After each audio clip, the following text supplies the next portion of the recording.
Қазір бізде сауат ашу сабағы ұлттық тағамдар мәтін.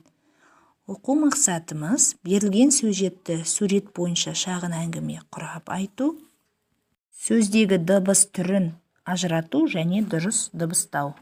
Мәтінге байланысты мына видеороликті тамашалаймыз. Мәтінге сюжетті суреттерге ат қою.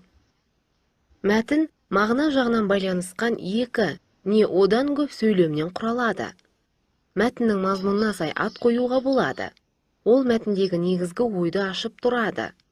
Нұрасыл мектептен келді. Қолын жуып тамақтануға отырды. Ыдыстарды жуып, үйді жинады. Содан соң сабағын оқуға отырды. Анасы оған риза болды. Нұрасылды құшақтап, бетінен сүйді. Бұл мәтінде Нұрасыл туралы айтылған. Ол әдепті бала екені баяндалып тұр.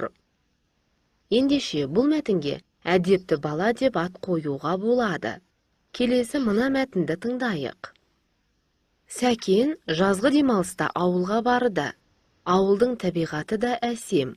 Айнала көк шалғын, қалың тоғай, сылдырлай аққан тау өзенінің суы да таптаза. Су түбіндегі ұсақ тастар мөлдіреп көрінеді. Ол күнге қыздырынып, суға шомылды. Атасы мен әжесіне көмектесті. Демалыс көңілді өтті.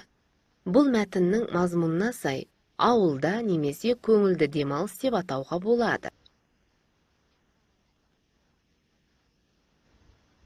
Яғни балалар, мәтіннің мазмұнына сай ат қоюға болады.